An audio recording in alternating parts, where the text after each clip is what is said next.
आज मैं तुम सब लोगों को इस लड़की की कहानी सुनाऊंगा क्योंकि एक दिन इसके घर में एक आदमी घुस जाता है जो उसे खत्म कर देता है। पर इस केस को कोई ऑर्डिनरी केस मत समझो क्योंकि जो ये लड़की है she was not suppose to die. और जब इस केस का किलर पकड़ा जाता है तभी भी लोगों को यही लगता है कि यार इस केस में कुछ अभी भी ऐसा है जो अभी तक बाहर नहीं आ पा रहा है। मैं पूरा केस समझाता हूँ। तो इस कहानी की शुरुआत होती है इस लड़की से। इसका नाम था चेन और ये चाइना की रहने वाली थी। अब जो ये चेन थी वो एक होटल में वेटर वगैरह का काम करती थी और एक दिन उसके होटल में एक ऐसा इंसान आता है जो एक टीवी चैनल से बहुत क्लोजली एसोसिएटेड था। और जो वो इंसान है उसे ये लगने लगा कि जो चेन है उसके अंदर कोई एक ऐसा चार्म है जो एक टीवी होस्ट के अंदर होना चाहिए। इसी इंसान के रेफरेंस के थ्रू जो चेन है वो एक्चुअली में ऑडिशन में जाती है and she get selected. Now अब इस मीडिया इंडस्ट्री में आकर उसने नाम, पैसा, कनेक्शन ये सब कमाया और ये उसकी जिंदगी को 360 बदल देता है। और अपने आप को रिवॉर्ड करते हुए जो चेन है वो इस बिल्डिंग में एक अपार्टमेंट खरीदती है। उसका अपार्टमेंट 31st फ्लोर में था। अब इस बिल्डिंग की जो स्पेशल बात थी वो ये थी कि इस बिल्डिंग में आम लोग वगैरह नहीं रहते थे। Business owner, politicians, athletes, actors ये बड़े बड़े लोग रहते थे इस बिल्डिंग में। और इस बिल्डिंग की सिक्योरिटी के लिए इस बिल्डिंग में एक अच्छा खासा सिक्योरिटी का भी टीम था और उसी सिक्योरिटी के टीम में ये आदमी काम करता था। इसका नाम था डिंग।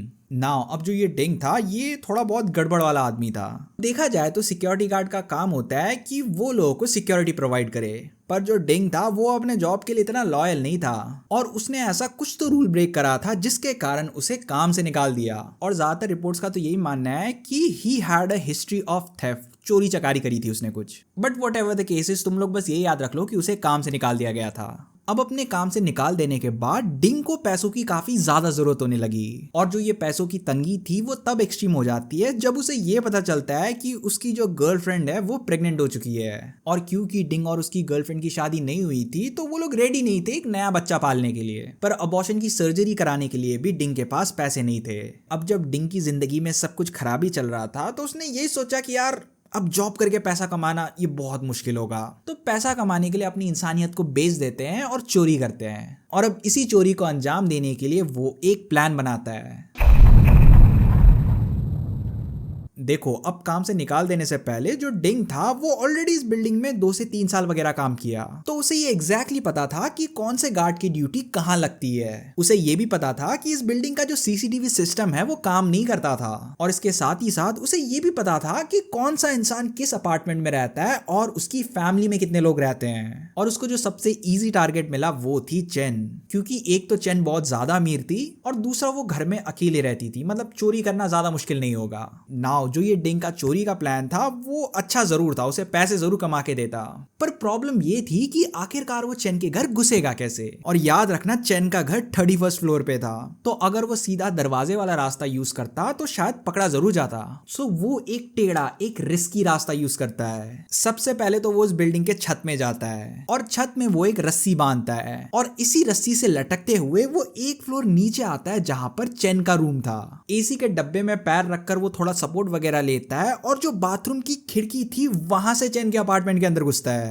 अब प्लान के अकॉर्डिंग जो चेन है उसे इस वक्त तक सो जाना चाहिए था, पर अनफॉर्चुनेटली सब कुछ प्लान के अकॉर्डिंग थोड़ी ना चलता है। चेन अभी तक सोई नहीं थी और वो अपने बाथरूम में थी और जैसे ही जो डिंग है वो ये देखता है कि बाथरूम की जो लाइट है वो अभी भी जल रही है तो उसकी बुरी वाली फट जाती है। अब इस वक्त तक वो अपने प्लान को कैंसिल नहीं कर सकता था, वो ऑलरेडी प्लान में इतना ज्यादा आगे आ चुका था कि अब प्लान को कैंसिल करना इम्पॉसिबल था। तो वो क्या करता है, उसके पास एक छोटी सी चाकू थी जिसे लेकर वो बाथरूम के बाहर इंतजार करता है और जैसे ही जो चेन है वो बाथरूम से बाहर आई तो जो डिंग है वो उसे चाकू से डराने धमकाने लगता है, जिसके बाद इन दोनों के बीच थोड़ी बहुत हाथापाई हो जाती है और जो चेन है वो चाकू से थोड़ी बहुत इंजर्ड हो जाती है। पर अंत में जाकर जो डिंग है वो चेन का गला घोटकर उसे खत्म कर देता है। इस वक्त तक उसके प्लान का सत्यानाश हो रखा था। करने तो वो एक चोरी आया था पर अब उसके हाथ से एक खून हो गया, जिसके बाद वो फटाफट से चेन के वॉलेट में जितने भी पैसे थे उन सबको लेता है और वहां से भाग जाता है। अब अगले दिन की सुबह होती है और जो चेन की मेड है वो वहां पर काम करने आती है और जो वो मेड है वो ये देखती है कि चेन तो फ्लोर में मरी पड़ी हुई थी और वो इमीडिएटली कॉल करके पुलिस को सब कुछ बता देती है। अब जैसे ही पुलिस वहां पर आती है वो उस अपार्टमेंट को पूरी तरीके से सील कर देते हैं। उन्हें वहां पर चेन की बॉडी मिलती है और इसके साथ ही साथ उन्हें वो चाकू भी मिलता है जो डिंग लेके आया था। चाकू में चेन का खून तो था ही था पर इसके साथ ही साथ डिंग का भी खून वहां लग चुका था।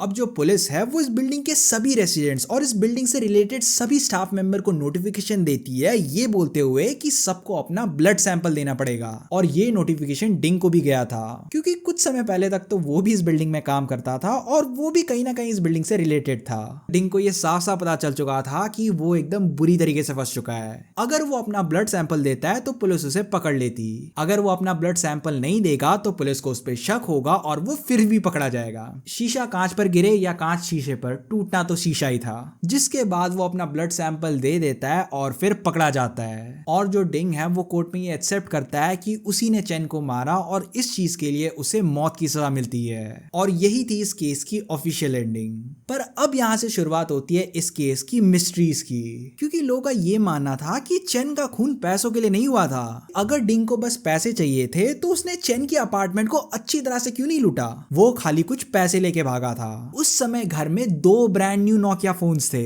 एक एक्सपेंसिव वॉच भी और इसके साथ ही साथ बहुत सारे ऐसे कॉस्मेटिक आइटम्स थे जो बहुत ज्यादा वैल्यूएबल थे। तो अगर डिंग का मोटिव बस पैसा था तो वो इतनी वैल्यूएबल चीजें कैसे छोड़ सकता था। और इसके साथ ही साथ लोगों ने ये भी डिस्कवर किया कि जो चेन है वो हद से ज्यादा अमीर थी। लाइक उसके पास 7 रियल एस्टेट्स थे, बहुत सारा कैश भी था और बहुत सारे डिपॉजिट्स भी थे। और इसके साथ ही साथ उसके पास 3 मर्सिडीज कार थी और जितनी उसकी salary as a TV host थी इससे वो इतना ज्यादा पैसा कभी नहीं कमा सकती थी। तो लोगों ने यही पॉसिबिलिटी रखी कि वो एक करप्ट ऑफिशियल को डेट कर रही थी और उसके खून का केस शायद इसी से थोड़ा बहुत रिलेटेड हो। बट एट द एंड मैं यही बोलना चाहूंगा कि ये सब बस पॉसिबिलिटीज है। किसी चीज को प्रूव करने के लिए हमें एविडेंस चाहिए और एविडेंस के नाम पर हमारे पास खाली डिंग था और डिंग ये एक्सेप्ट कर चुका था कि ये बस एक चोरी का केस था। डू लेट मी नो कि आप लोग इस केस के बारे में क्या सोचते हो। अगर तुम लोगों ने इस वीडियो को यहाँ तक देख लिया है तो तुम्हारे लिए दिल से थैंक यू है boss, and feel free to check out my other videos. मैं कहीं ना कहीं कुछ तो जरूर लिंक कर दूंगा।